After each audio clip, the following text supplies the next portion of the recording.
เปลี่ยนผู้บ่าวหลายเถื่อบ่แม่นว่าเบื่อบ่ได้งามพอเลือกได้คบกับไผ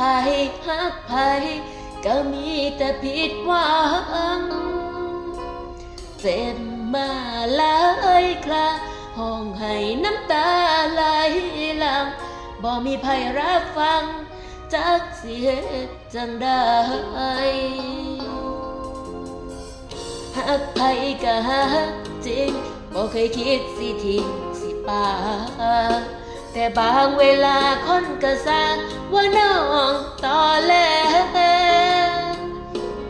หาว่ามัวผู้ชายทั้งที่น้องเป็นคนพ่ายแพ้ถูกใครต่อใครหลังแกหลอกให้หักแล้วเขากับป่า